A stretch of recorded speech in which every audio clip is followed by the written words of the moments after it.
Hola a todos nuevamente. Bueno, hoy, como ya lo decían, pues vamos a hablar sobre el acoso laboral. El tema de hoy es acoso laboral, señales, riesgos y protocolos de prevención. Sabemos que el acoso laboral pues erosiona la dignidad y el bienestar de las personas, generando entornos que son muy tóxicos y que afectan la salud física, emocional, la productividad y también las relaciones interpersonales de los trabajadores. Entonces, pues es fundamental reconocer cuáles son esas señales, entender cuáles son los riesgos asociados y para poder determinar qué estrategias aplicar. Entonces, en esta presentación pues estaremos hablando de lo que es el acoso, cuáles son las modalidades, cómo se desarrolla, cuáles son esas causas que lo desencadenan, cómo es el perfil de la víctima y del acosador, cuáles son las fases en las que se genera el acoso y algunas estrategias de las que yo pienso que son más claves para prevenirlo y también vamos a hablar sobre las barreras que impiden la denuncia y la respuesta oportuna.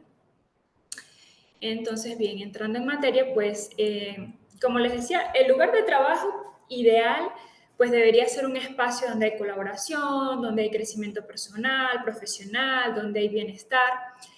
Sin embargo, pues para millones de personas, día a día, pues el entorno laboral puede convertirse en un ambiente hostil, donde hay violencia psicológica, verbal e incluso física y de forma sistemática. Entonces, el acoso laboral, llamado moving u hostigamiento, pues va a ser cualquier conducta repetitiva, intencional y ofensiva contra un trabajador, contra la dignidad, contra la moral, contra la reputación de un trabajador o de un grupo de ellos.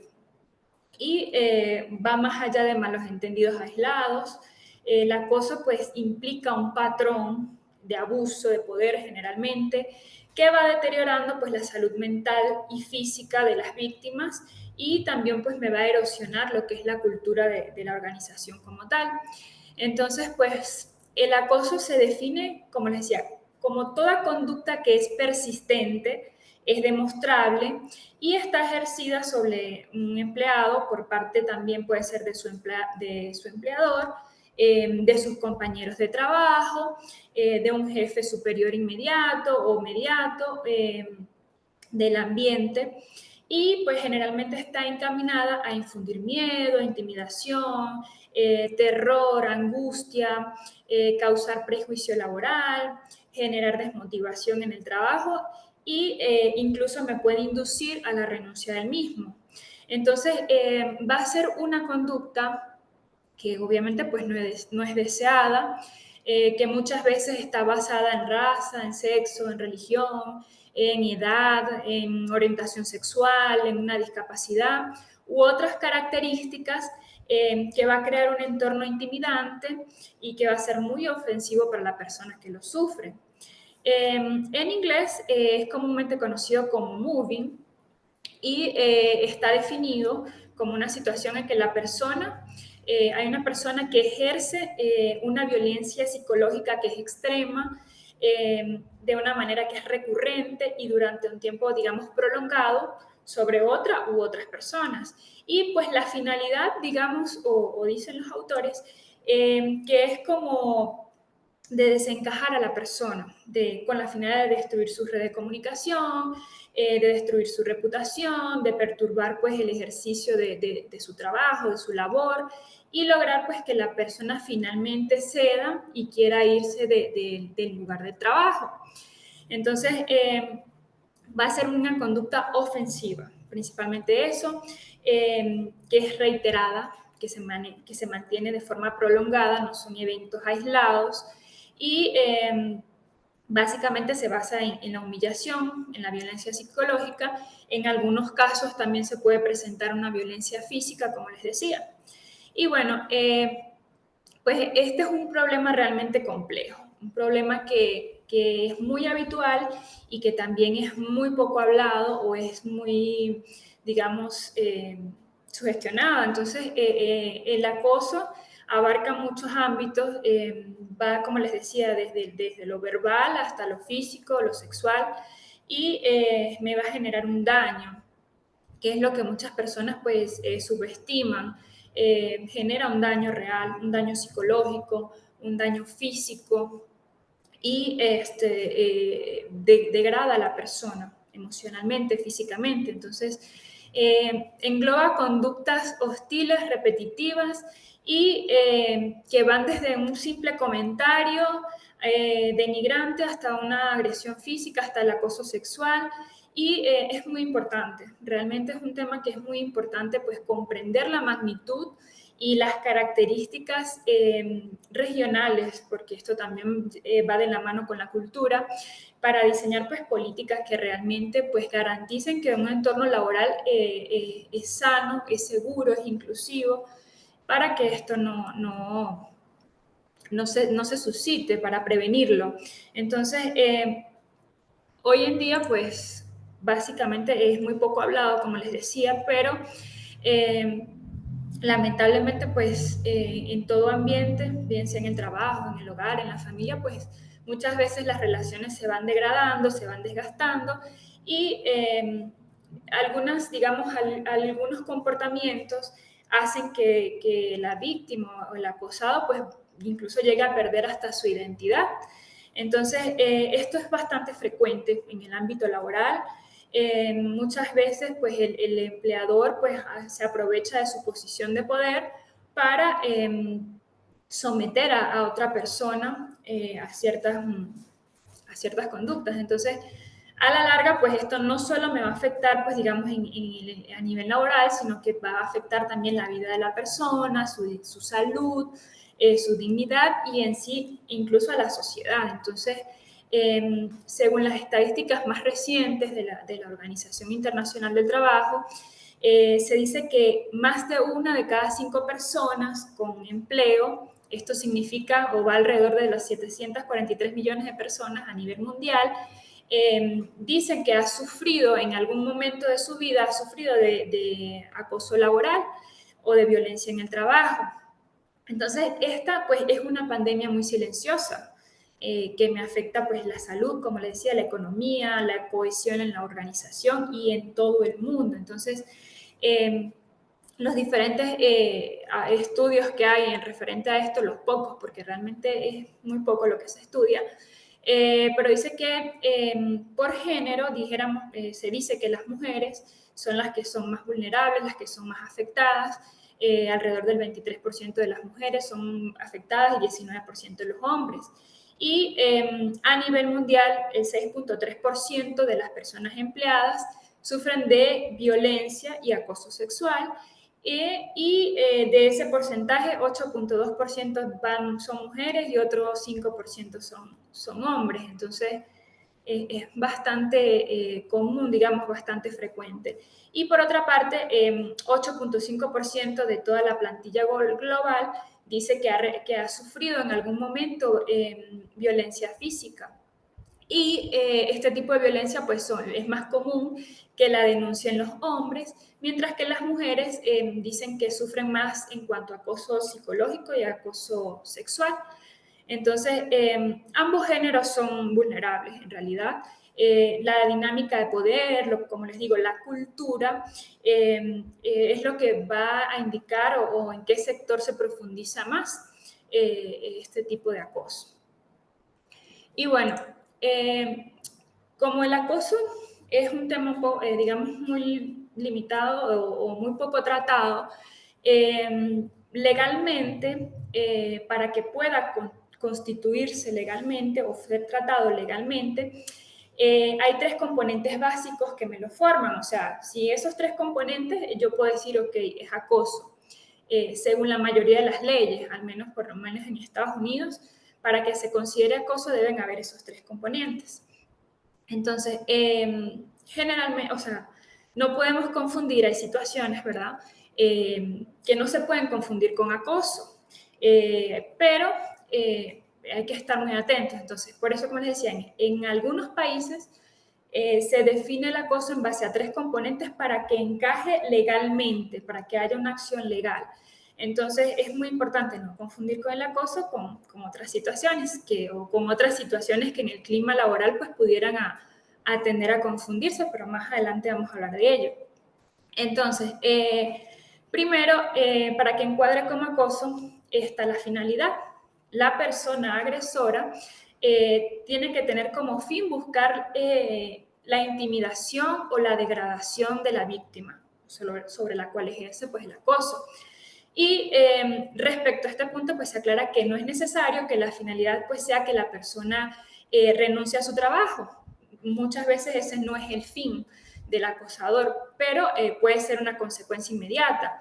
Y sin embargo, pues la finalidad siempre va a ser por parte del acosador de causar un daño psicológico, físico, degradarlo, o sea, pero no siempre él va a querer que la persona renuncie, o al menos esa no es la finalidad, es una consecuencia, pero siempre tiene que haber una finalidad. Luego la habitualidad. Para que sea acoso legalmente, se requiere de un proceso que sea reiterado, que sea frecuente. O sea, el clima de hostigamiento debe prolongarse por un tiempo. Algunas posturas, algunas leyes, algunos países han llegado a sugerir que un plazo de 6 meses, o sea, que la víctima haya sufrido acoso durante al menos 6 meses para considerarlo acoso. Esto no es un patrón, esto no es, digamos, no es una ley, no es establecido en todo el mundo, no puede ser tomado tampoco como un referente porque esto va a depender del caso, va a depender de la situación, va a depender del daño también, pero digamos que hay regiones donde existen este tipo de, digamos, de lapsos que le dan para considerarlo acoso. Entonces, nunca un acto aislado, un hecho que fue eventual, va a considerarse acoso. Para que sea acoso, debe ser frecuente, debe estar, la víctima debe haber pasado repetitivamente durante un lapso de tiempo por aquellas cosas que le hace el acosador. Y por último, el carácter intenso de la violencia. O sea, se requiere que la violencia contra la persona que padece el acoso sea intensa, que sea grave, lo que también pues, es difícil de dilucidar porque entran en juego factores como, por ejemplo, la personalidad de la persona, la capacidad de resistencia que tiene ante el acoso. Entonces, tratar digamos, de mesurarlo es complicado. Entonces, este es un punto clave para establecer pues, la presencia del acoso, el grado de la intensidad que tiene el acosador o del daño que pueda provocar el acosador, bien sea psicológico, moral o físico, y que la persona experimenta. Entonces, de no producirse un daño a la salud, o sea, si la víctima no tiene un daño psicológico, no tiene un daño físico, pues simplemente no es acoso o se toma como no se configura como acoso. Entonces, para que exista el acoso, el trabajador tiene que probar que se le ha causado un daño. Y bueno, sin embargo, pues estos tres criterios no es que son, digamos, estrictos, pero son orientativos, no tiene que interpretarse tal cual, solamente es una referencia, como les digo, que en algunos países se toma para considerar si encuadra o no como acoso. Porque, bueno, como les digo, algunas conductas, algunas circunstancias pudieran confundirse como acoso y no encuadran. Entonces, es allí donde hacen la diferencia. Y bueno, ahora nos preguntamos, ¿será que el acoso es o no es un delito? Pues sí, sí es un delito, es considerado delito en muchos países y puede acarrear consecuencias legales, consecuencias laborales. Entonces, la legislación y la forma en que se tipifica el acoso, pues varía según cada país, al igual que, pues, que la sanción, por así decirlo, varía dependiendo de cada país, pero sí encuadra como un delito. Y la tendencia global, pues, es a reconocerlo. Sin embargo, es complejo como les digo, por las diferentes situaciones, circunstancias, por las características mismas de la persona que lo sufre y de quien lo ejerce. Entonces, es un asunto que va a depender pues, de las leyes, de las normas tanto de la empresa, de la organización, como de cada país. Y bueno, ¿cómo se desarrolla el acoso? Bueno, el acoso se desarrolla digamos, de tres maneras diferentes. Primero está de forma vertical. Se desarrolla entre personas que están en una posición jerárquica diferente. Entonces puede ser descendente o ascendente. El ascendente, cuando se genera la excepcional situación de que varias personas en una posición jerárquica inferior dentro de una estructura organizacional, digamos, alguien que está en un puesto más bajo lo ejerce sobre alguien que está en un puesto superior. Por ejemplo, cuando una persona que está trabajando pasa a tener como subordinados a sus compañeros y estos compañeros son los que van a ejercer sobre el nuevo jefe ese acoso. O, por ejemplo, cuando entra un nuevo directivo que no conoce cómo es la organización y de repente los nuevos trabajadores que están a su cargo no están de acuerdo y por allí va la cosa. Eso es de una posición ascendente, perdón. Y por el contrario, la descendente es al contrario, es el llamado busing. Es cuando, pues es la más común, la que conocemos, cuando el jefe, el que está en una posición jerárquica mayor dentro de la estructura organizacional, pues ejerce el acoso sobre los que están en una posición inferior. Este es el más común o digamos el que más se denuncia dentro de lo que se denuncia. Y está el horizontal, que también ocurre y corresponde a lo que se presenta entre compañeros o compañeras de trabajo que están en una misma posición o en una misma posición o al mismo nivel jerárquico dentro de una estructura o una institución. Y generalmente, pues cuando en este tipo de acoso, pues las personas, la acosadora, pues siempre busca entorpecer el trabajo del colega, deteriorando su imagen o la carrera profesional. También hay casos donde se atribuyen los méritos ajenos. Y pues bueno, la agresión, por ejemplo, son personas que de repente el compañero quiere un ascenso, entonces puede ser que el otro lo tenga, entonces por allí va la cosa, empiezan los celos, la envidia, tal, o alguna discordia que pudo haber suscitado y comienza la hostigación. Pero el horizontal es entre compañeros que están al mismo nivel jerárquico. Y otro que ocurre es el mixto o el complejo. Y el acoso comienza pues cuando el agresor o los agresores son varios que están, digamos, a un mismo nivel, pero posteriormente el jefe inmediato o el jefe superior conoce esta situación y en lugar de intervenir, pues no hace nada o simplemente se pone a favor del acosador. Entonces, en vez de aclarar aquel asunto, se vuelve una omisión, allí omiten la acción y se vuelve, digamos, cómplice del acosador. Entonces, esto es una situación muy compleja porque en muchos casos, incluso ese superior como pasa a estar del lado del acosador, pues también se puede decir que puede ser otro acosador más. Entonces, la situación se vuelve bien compleja entre los agresores para la víctima. Y bueno, de las manifestaciones, el acoso laboral se puede manifestar de diferentes maneras. Hay diferentes dinámicas. Básicamente, las psicológicas, vamos a comenzar por las psicológicas, ocurre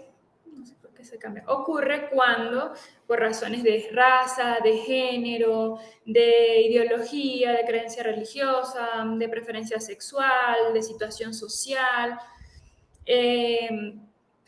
sufre ese acoso. ¿Y cómo se manifiesta? Bueno, se manifiesta pues con bromas ofensivas, con amenazas, humillaciones sistemáticas, amenazas de despido sin justificación, críticas destructivas en reuniones o ante terceros para dañar pues la autoestima del trabajador. insinuar que el trabajador será despedido, generando pues ese miedo constante. También con exclusión social, o sea, ignoran a ese trabajador para participar en actividades que son claves o para proyectos claves, no le invitan a las reuniones importantes. Todo eso son manifestaciones de acoso laboral psicológico. Por otra parte está el físico. El físico va a ser cualquier agresión física, independientemente de la consecuencia que tenga. Por ejemplo, empujones, un golpe, usar algún objeto para golpear a la persona, cachetada, un rasguño, es violencia física, es acoso físico. Por otra parte está el verbal, que va de insultos y gritos, son ataques verbales frontales que buscan pues descalificar al individuo. Se le llama de incompetentes o se le dicen frases explícitas, o sea, se le dice tú no sirves, tú no sabes hacer esto, eres un incompetente, eres un mediocre, o sea, frases que son directas, o sea, que es un ataque directo a la persona. También se pueden ver, digamos, más enmascarados como un chiste ofensivo o un comentario despectivo, por ejemplo, con comentarios racistas o sexistas. También encajan allí los rumores o las calumnias.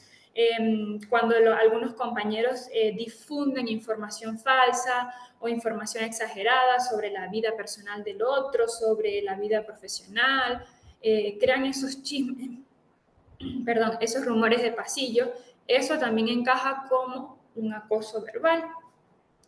Por otra parte está el acoso simbólico o económico, que es allí cuando se le niegan los materiales, se le niegan información que es absolutamente indispensable para que el trabajador pueda cumplir su labor. Por ejemplo, también cuando se invade el espacio personal, cuando hay sabotaje de herramientas o hay chantaje, cuando se le asignan tareas que representan un alto riesgo y no se le provee al trabajador de los implementos necesarios para darle protección y seguridad. También ocurre en el vaciamiento de funciones, o sea, cuando se le asignan tareas que son irrelevantes o que están fuera de su ámbito, cuando hay tareas que impiden mostrar las capacidades de la persona o cuando se le impide, por ejemplo, a la persona que tenga un ascenso o que tenga acceso a alguna recompensa que dé a la empresa o que se haga de manera desigual. Cuando, por ejemplo, se le asignan tareas también de manera arbitraria para obstaculizar que esa persona tenga un desarrollo profesional porque es como una piedra de tropiezo, o cuando se le asignan tareas que son imposibles de hacer, de que el trabajador las pueda hacer, desde que el trabajador las pueda llevar a cabo, buscando pues el fallo en esa persona. Eso también son una manera de un acoso simbólico o económico.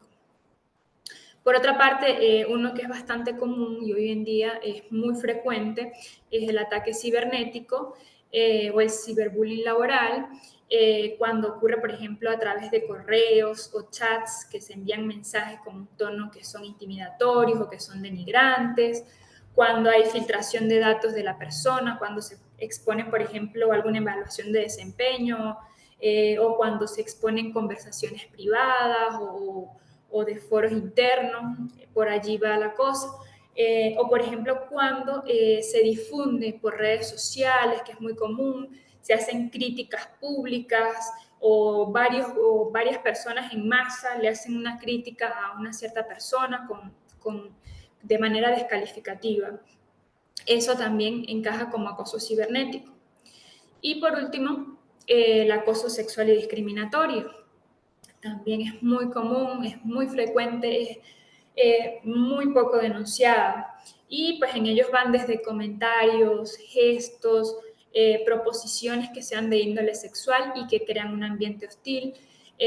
Pueden ser, por ejemplo, propuestas sexuales explícitas o insinuaciones, o por ejemplo, requerir un favor sexual a cambio de un ascenso, a cambio de un aumento de sueldo, hacer comentarios o hacer bromas que tengan contenido sexual, o por ejemplo cuando un compañero de trabajo envía imágenes pornográficas o bromas sexualmente explícitas por correo, y es más delicado aún cuando el empleador lo sabe, lo tolera y no hace nada para detenerlo. O por ejemplo, cuando un compañero de trabajo le toca el cuerpo innecesariamente y sin su permiso a otro, aunque lo haga como una broma o como un chistecito, pues también puede ser es una manera de acoso sexual porque no está siendo contemplado por la persona la acción.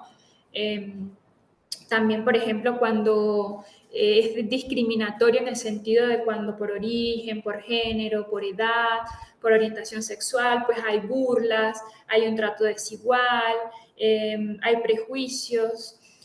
Por ejemplo, que la empresa tenga un cliente que cuenta chistes sobre varios grupos étnicos, que es muy común. Entonces, cada vez que visita la oficina, él comenta un chiste y el trabajador se lo tiene que aguantar porque el jefe le dice, no, mira, ese es el precio que hay que pagar porque este es un cliente muy importante y hay que mantenerlo. Allí hay acoso, allí hay una situación que no está bien. O por ejemplo, cuando un supervisor hace comentarios que son negativos, pero de una manera insultante sobre las capacidades, sobre la apariencia física de los empleados, eh, por ejemplo, que son mayores o cuando son muy jóvenes, etcétera.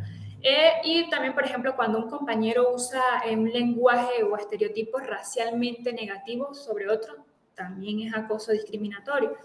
Entonces, son situaciones que hay que tenerlas muy claras, que hay que tenerlas bien definidas dentro de la empresa para que las personas estén conscientes. Y lo que les decía, puede ser que tal vez como una forma salió como una broma en un momento esporádico, algo eventual, pero cuando ya es recurrente, cuando se hace frecuente, es allí donde caemos en acoso. Entonces, ¿qué no es acoso? Miren, no toda manifestación del poder empresarial puede calificarse como acoso. En eso tenemos que estar claros. Porque muchas veces pues también puede ser el resultado de una relación personal o profesional que se ha ido deteriorando o de repente un tipo de trabajo que propicie que haya tensión o enfrentamiento, un ambiente que es muy competitivo. Entonces hay que estar muy claro. Hay que deslindar esas conductas que pueden calificarse o no como acoso moral y cuáles son las que realmente son un ejercicio arbitrario del poder. Entonces, por ejemplo, ¿qué no es acoso? Cuando hay el estrés derivado de, pues, de un exceso de trabajo o ambientes que son muy competitivos, como les decía.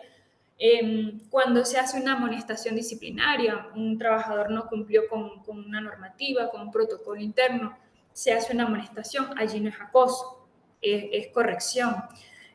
Cuando se hace una crítica aislada, de repente un trabajo que se puede hacer mejor, se critica de un punto de vista constructivo, cuando no hay una crítica constante, sino que es algo que, mira, esto no es así, se puede hacer así y ocurrió alguna vez, no siempre. Cuando hay jornadas de trabajo que son extensas, pero de manera eventual, por ejemplo, cuando la prestación de servicios, las condiciones laborales son precarias. Cuando el supervisor pues controla la realización de las tareas de los subordinados y exige que se cumplan las obligaciones laborales, eso no es acoso. Cuando existen, por ejemplo, conflictos laborales por diferencias de intereses entre las partes, por ejemplo, uno quiere azul, otro quiere rojo, el hecho de que ambos no se pongan de acuerdo o de que surja algún conflicto por ello, pues no quiere decir que es acoso. Son situaciones que pueden ser cotidianas. Muchas veces tener un jefe con personalidad complicada, que es autoritario, que es muy exigente, que es perfeccionista. También algunas veces las personas lo pudieran ver como acoso, pero otras veces no, o sea, dependiendo de la persona. Cuando existe, por ejemplo, un jefe que está en desacuerdo con algo del trabajo que realiza un trabajador, bueno, no es que sea acoso, dependiendo, puede ser alguna actitud que no le conviene, ahí surge allí una discordia, pero no es acoso. Entonces, muchas de estas que les acabo de decir pueden ser violaciones a los derechos laborales, pero aun cuando son violaciones a los derechos no se pueden abordar como acoso porque no lo constituyen. Se pueden ver desde otra óptica diferente, entonces hay que estar muy atentos para no confundir una cosa con la otra. Y bueno, ¿cuáles son las causas, digamos, que desencadenan las situaciones de acoso? Primero, bueno, muchísimas, pero van desde las más banales, como una enemistad personal, como un recelo, como una envidia profesional, hasta situaciones extremas de intolerancia a las diferencias o digamos algunas formas pues que se suscitan de discriminación como racismo, sexismo, patriarcado, homofobia, etc. Entonces digamos, las causas son muchas, variables, pero acá les cito, digamos, las más comunes. Primero, pues es una cultura organizacional tóxica, cuando tenemos una organización que está fomentada por liderazgos que toleran absolutamente todo, que toleran las bromas pesadas, que toleran las jerarquías cerradas, que toleran los malos comportamientos, que toleran los vicios, que toleran mucho, mucho más de lo que no se debe. Eso es una cultura tóxica que por allí seguro va el acoso. Cuando tenemos estructuras jerárquicas que son muy rígidas, cuando el poder se concentra, cuando no hay controles internos, cuando el trabajador no tiene opinión, cuando hay una escasa rotación de los puestos de mando, allí se perpetúa el abuso. Cuando el poder se fija, el abuso es seguro. Y cuando hay ambientes con competitividad que es desmedida, o sea, se le ponen a los trabajadores objetivos que son inalcanzables, que muchas veces generan sabotajes, que generan castigos encubiertos, cuando se generan aquellas comparativas constantes, fulanito lo hizo mejor que tú, aquel lo hace más rápido que tú. Allí siempre se incentiva, aunque uno no quiera, aunque uno quiera, digamos, incentivar una competitividad sana, al hacer este tipo de comparaciones para incentivar el rendimiento, puede ser lo que genera muchas veces conflictos entre los trabajadores cuando se crea una competencia insana. Entonces, esas comparativas no van, allí no tienen cabida. Por otra parte, los estigmas y los prejuicios. Siempre hay organizaciones donde hay esa cultura de broma que van encubriendo o que encubre esas microagresiones que son diarias. De repente es una broma, por cariño le digo así. Entonces hay que revisarlo porque, como les decía al principio, dependiendo de la personalidad, dependiendo de la persona, muchas veces algunas son susceptibles a que se les diga algo o esto, entonces ya haciéndolo con frecuencia la persona va a acarrear mentalmente un daño, entonces hay que tener mucho cuidado con eso, pero sobre todo acá en Latinoamérica es muy común la cultura de broma, por todo vemos una broma, por todo vemos una manera para burlarnos, pero no decimos que no es con mala intención, pero al final eso sí puede generar en una persona que no sea, digamos, mentalmente estable, sí puede generar un daño. O de tanto hacerlo, pues la persona se puede llegar a creer lo que le estamos diciendo. O sea, repetitivamente echando, digamos, como decimos aquí en Venezuela, echando bromas, podemos decirle a una persona, mira, tú eres un tonto, tú eres un bobo, tú no sabes. Entonces, decirlo todos los días, hacerlo todos los días, crea esa mentalidad en la víctima, yo no sé, yo soy un tonto, yo soy así como ellos dicen que soy, y se le, digamos que pierde la identidad natural la persona y crea aquellos que están diciendo crea un daño mental. Entonces, esta cultura de broma realmente no es buena y sobre todo en las organizaciones hay que tener mucho cuidado con ella. Y también pues se crean muchos estigmas y prejuicios, por ejemplo, en lugares donde hay grupos minoritarios, por ejemplo, donde hay personas con discapacidad, personas con algún tipo de preferencia sexual, de raza, entonces son personas que son mucho más vulnerables a estar, digamos, bajo la mira y sufrir acoso. Y pues la más importante, diría yo, de todas, la falta de formación. Es una de las causas principales, o sea, el desconocimiento de qué conductas configuran acoso. Porque, como les digo, puede ser que la persona incluso no lo haga con mala intención, una broma, por así decirlo, no lo haga con mala intención, pero realmente estoy acosando a alguien y muchas veces sin saberlo. Estoy causando un daño, sí, a lo mejor sin intención, pero es necesario formar a las personas que estén conscientes. Mira, hacerle estas bromas o hacerle este gesto es acoso, les puedes hacer un daño a la persona, no lo hagas. Entonces, es cuestión de formación.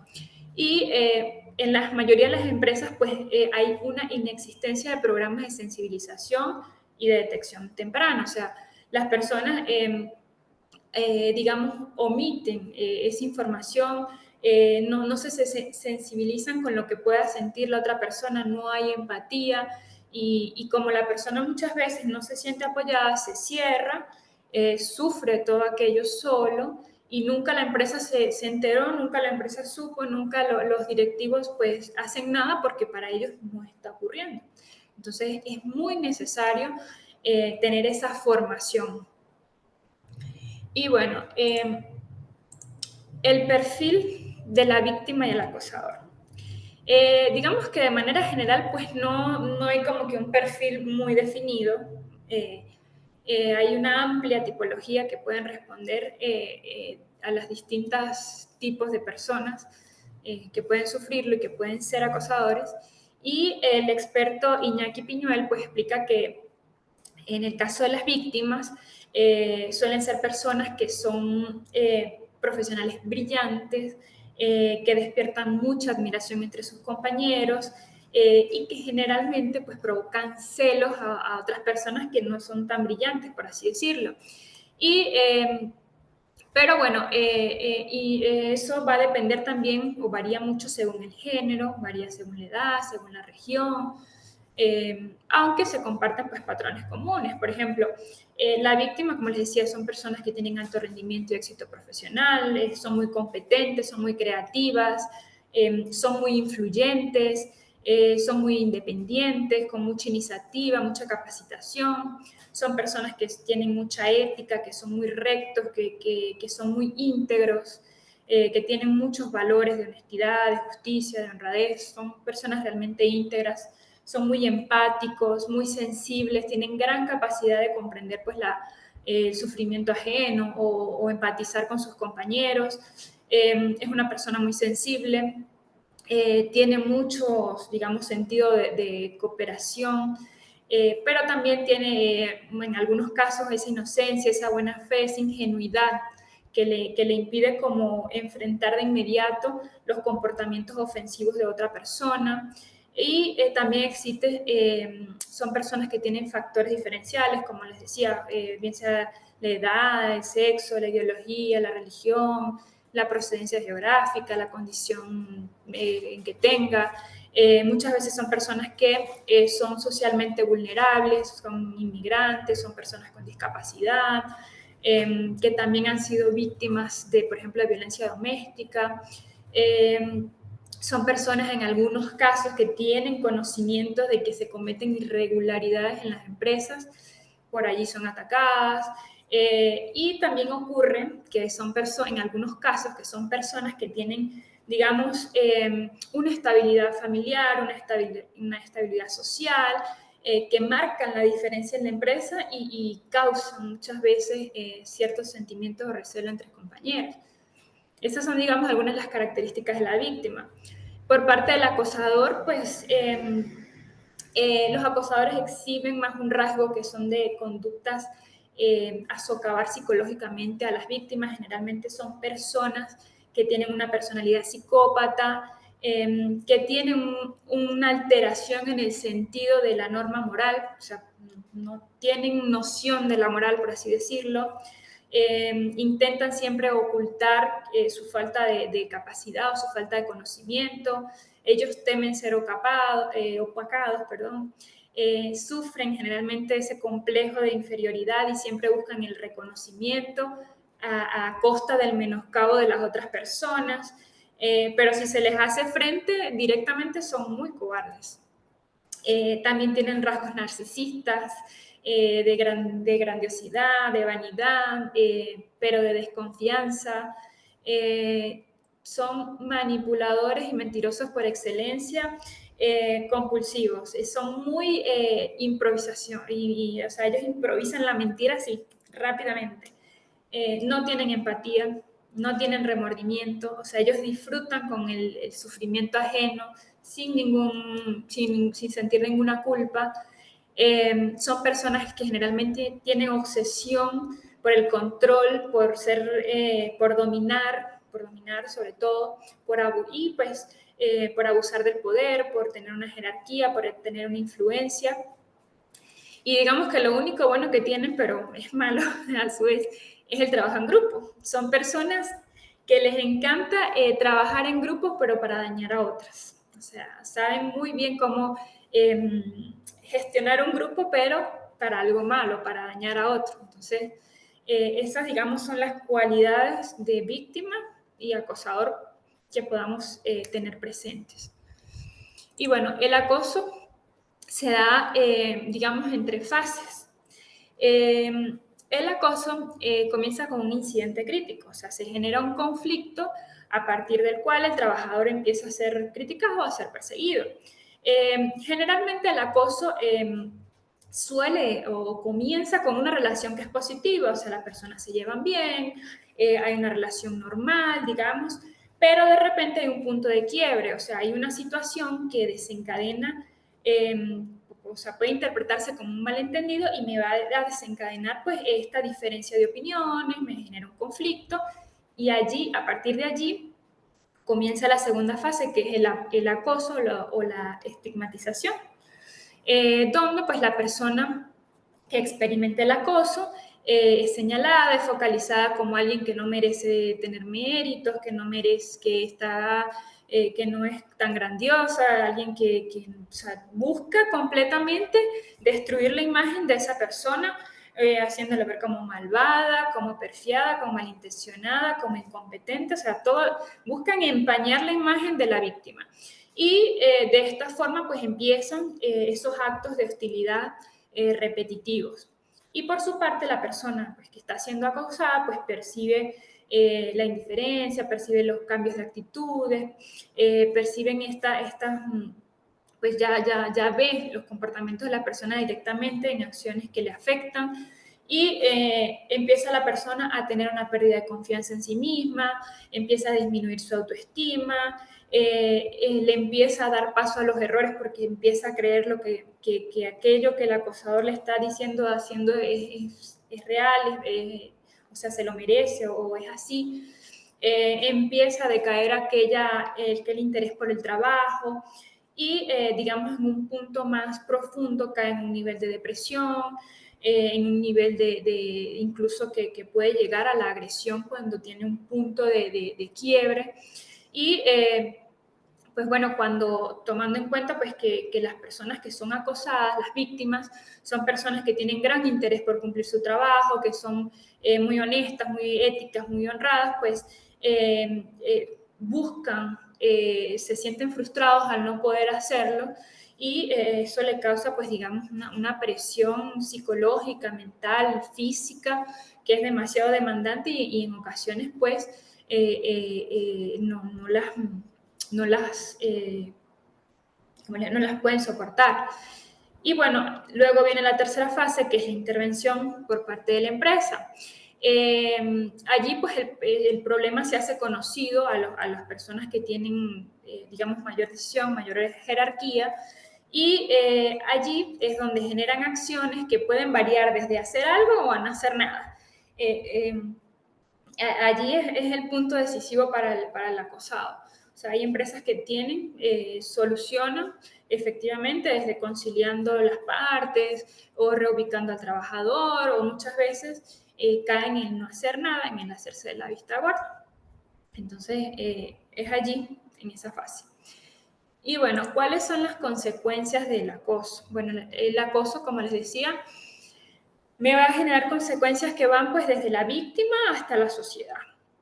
En la víctima, bueno, físicas, diferentes enfermedades, tiene insomnio crónico, fatiga, úlcera, hipertensión, daño en el sistema nervioso, me va a causar consecuencias psicológicas como ansiedad, depresión, trastorno de estrés postraumático, pérdida de la confianza, pérdida de la autoestima y por ahí se va.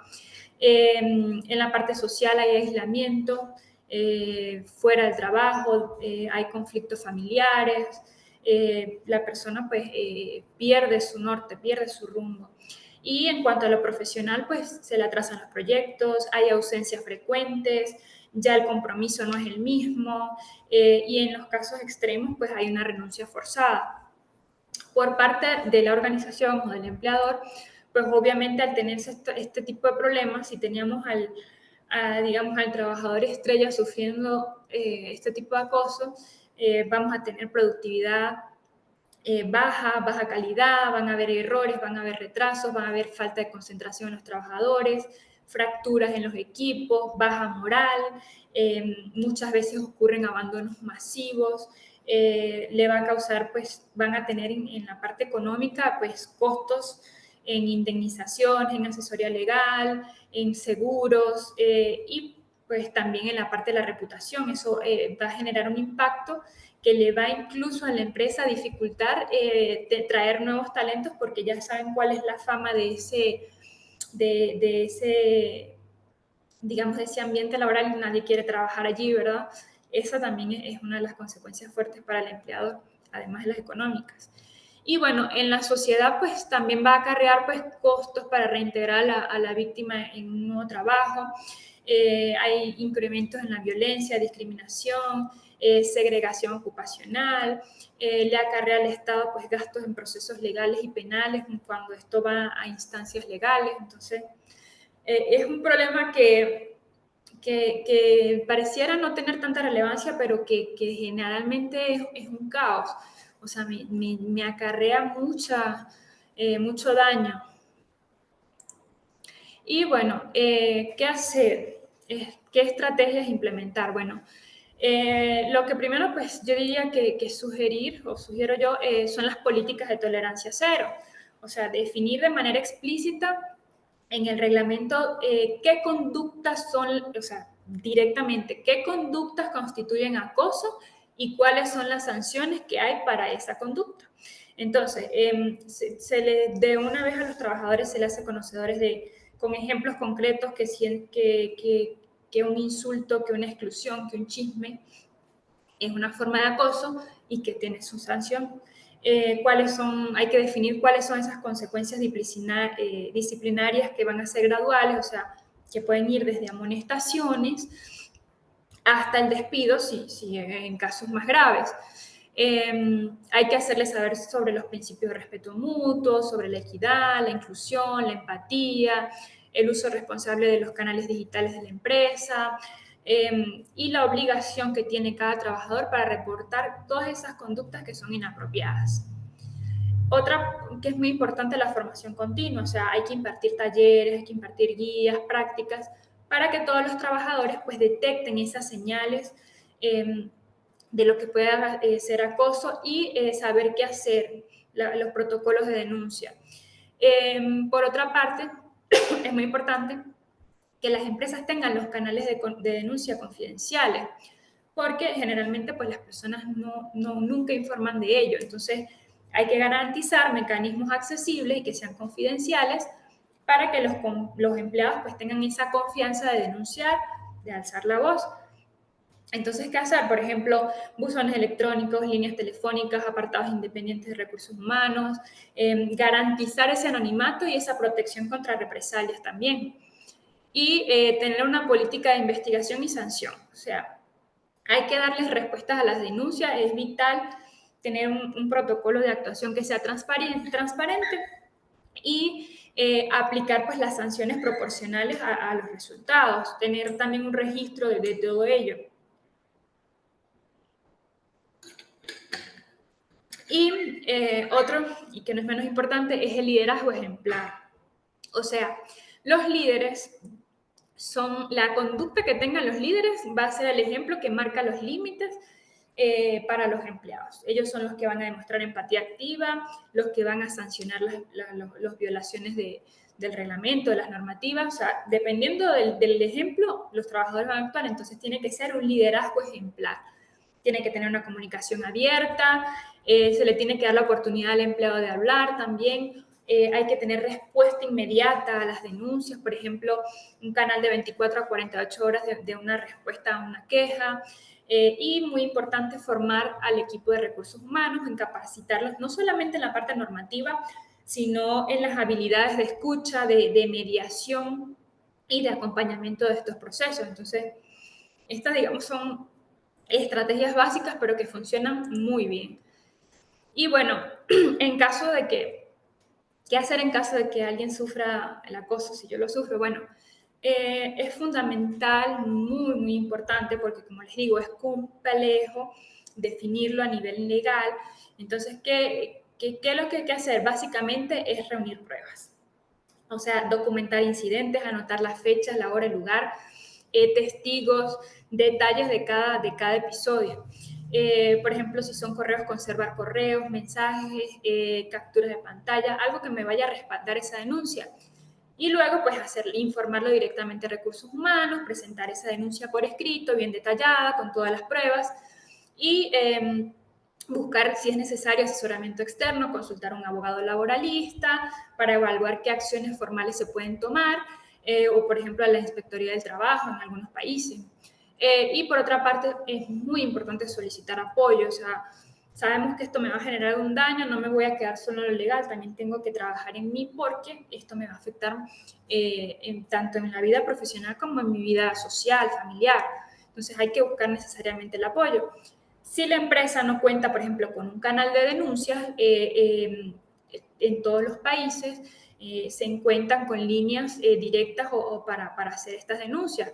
En primera instancia, por ejemplo, podemos ir a recursos humanos. Ah, no acatan, bueno, vamos a la Inspectoría de Trabajo. No acatan, bueno, vamos directamente a una jurisdicción social, civil o contenciosa a introducir un recurso legal. Entonces vamos a ir escalando, pero hay que tocar puertas en caso tal de que la empresa no cuente con un canal directo de denuncias. Y bueno, ¿qué tiene que hacer la empresa? ¿Cuál es el protocolo de actuación? Bueno, primero, ellos reciben la denuncia de manera confidencial, evalúan, hacen una entrevista con todas las partes, con todos los testigos, hacen una investigación formal, recopilan evidencias de una manera que sea justa y transparente.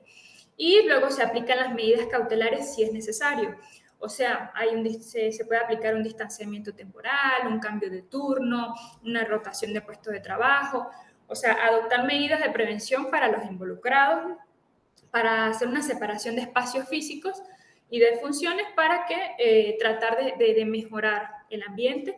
Y si aquello va más allá, pues puede llegarse incluso pues, a la terminación del contrato, incluso en algunos casos graves sin derecho a ninguna indemnización. O sea, allí van dependiendo del caso.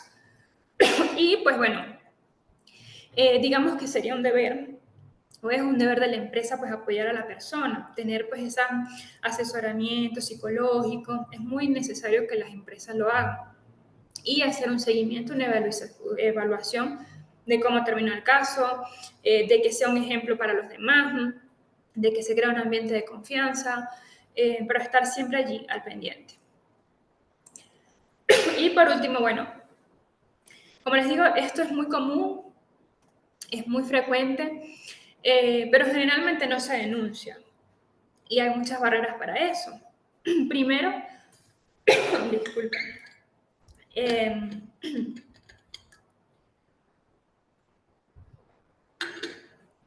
primero, el miedo a represalias. O sea, las víctimas siempre tienen miedo de perder su empleo, de ser aisladas, de recibir evaluaciones negativas por parte de los superiores. O sea, por eso muchas veces ni siquiera denuncian.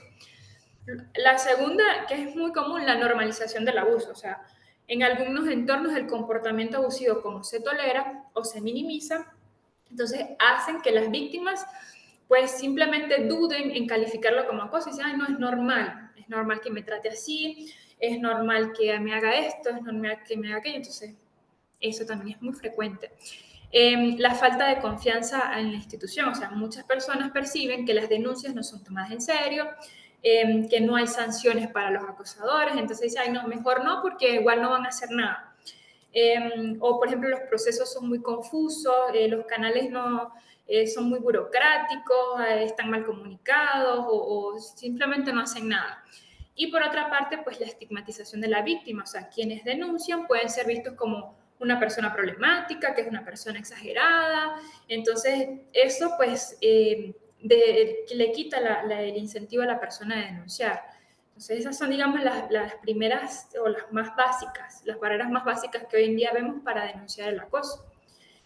Y bueno, ya para concluir, pues bueno, como les digo, el acoso ya no solo daña a las personas, sino que me va a impactar negativamente la productividad de la empresa, la cohesión de los equipos, la reputación de las organizaciones. Entonces, es necesario identificarlo, poner atención a las señales tempranas para poder prevenirlo, para poder tener políticas claras, para tener esa formación constante que lo aborde tempranamente y no deje que avance, sino que más bien pues, se logre prevenirlo, romper ese silencio y que los canales de comunicación sean bien claros para que las personas se sientan confiadas a denunciar y que esto no se normalice.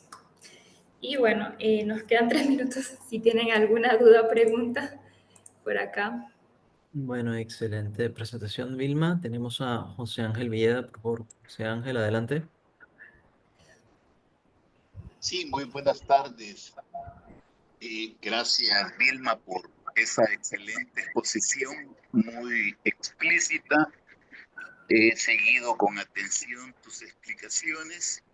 Solo me queda una duda con respecto a la metodología sugerida para poder hacer, digamos, los casos de denuncia y que pueda proceder. Por lo general, me he dado cuenta que lo que sucede y a veces las personas que han sufrido este tipo de acosos, que principalmente son más de tipo femenino que masculino en las organizaciones, lo que sucede es que digamos que en el proceso, y tú también lo describiste, se tiende a revictimizar el caso. O sea, en la denuncia se tiene que volver a vivir toda la experiencia negativa que ha tenido y muchas veces ese sentimiento es lo que no les permite a las mujeres someterse a un proceso de denuncia porque en cada instancia donde tienen que ir, tienen que volver a vivir el caso narrándolo y eso es lo que frustra a muchos seres humanos para poder hacer este tipo de denuncias y corregir este tipo de abusos. Ese sería mi comentario, Bill. Sí, José Ángel, es realmente fuerte en ese sentido y en cualquier sentido digamos, de denuncia, siempre tenemos que revivir lo que pasamos y incluso mucho es muy fuerte el tema de la recolección de pruebas, que muchas veces no se tienen y otro punto muy importante son los testigos. Generalmente las personas no les gusta atestiguar. Puede que lo haya visto, puede que lo haya presenciado, pero por no, digamos, meterse en un problema o que él vaya a tener después represalias o que vaya a tener algún tipo de problema de trabajo, prefieren atestiguar. Entonces digamos, es muy duro pasar nuevamente por esa situación en cuanto se hace la investigación, pero es necesario porque si no, no hay, digamos, un